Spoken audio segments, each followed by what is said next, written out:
ប្រុសបែបនេះទើបគេហៅថាធំដឹងក្តីអាចសម្រេចចិត្តលើជីវិតខ្លួនឯងប្រុសខ្លះតែគ្រួសារមិនពេញចិត្តបោះបង់យើងចោលឡើយត្រូវហើយគ្រួសារប្តីខ្ញុំមិនដែលបានជួបខ្ញុំទេ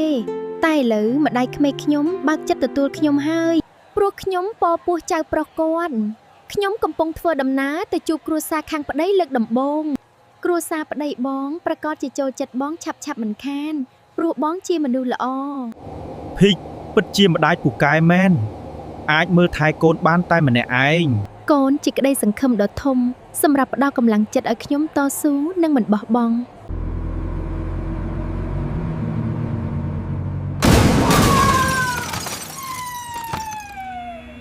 ខ្ញុំជាគ្រូពេទ្យគុយខ្ញុំអាចព្យាបាលមនុស្សចិត្តស្លាប់ឲ្យស្លាប់បាន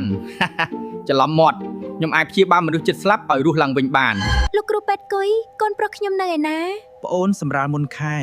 កូនរបស់ប្អូនត្រូវបានទុកនៅក្នុងបន្ទប់ពិសេសខ្ញុំចង់ជួបកូនប្រុសខ្ញុំឥឡូវនេះណាប្អូនមិនអាចជួបកូនបានទេពេលនេះ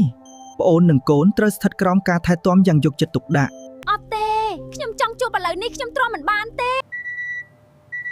មិនបាច់ចាក់ថ្នាំសន្លប់ក៏ខ្ញុំសន្លប់ដែរខ្លាចមុខលោកគ្រូប៉ានងើបមកបែកមនុស្សទើបជួបគ្រោះថ្នាក់ចរាចរណ៍និយាយស្ដាប់គ្នាមិនបាននៅវង្វេងវង្វាន់ម៉ាក់ព្រមទទួលស្គាល់ប្រពន្ធរបស់កូនយឺតពេលហើយមែនទេហេតុអ្វីថ្ងៃដែលម៉ាក់ទន្ទឹងរង់ចាំជួបកូនត្រូវខ្លាចជាថ្ងៃដែលកូនចាក់ចេញពីម៉ាក់រហូតបែបនេះតាំងពីថ្ងៃដែលកូនចេញពីផ្ទះម៉ាក់ឈឺចាប់ណាស់ម៉ាក់អន់ចិត្តដែលកូនជ្រើសរើសយកមនុស្សស្រីដែលកូនស្រឡាញ់ហើយទៅចោលម៉ាក់ខុសហើយដែលមិនគិតដល់សុភមង្គលរបស់កូនបង្ខំឲ្យកូនធ្វើតាមម៉ាក់សុំកូនកុំបន្ទោសម៉ាក់អីគួរតែបន្ទោសប្អូនប្រុសកូនទៅវាជាអ្នកចាក់រុកម៉ាក់ឲ្យគិតបែបនេះនេះម៉ាក់កំពុងនិយាយដើមខ្ញុំប្រាប់ខ្មោចបងប្រុសមែនទេមួយបានជាមកបន្ទោសខ្ញុំវិញក្រែងយើងគិតដូចគ្នាតែហើយយើងគិតថានារីអ្នកក្រនោះចង់តោងបងប្រុសដោយសារតែលុយ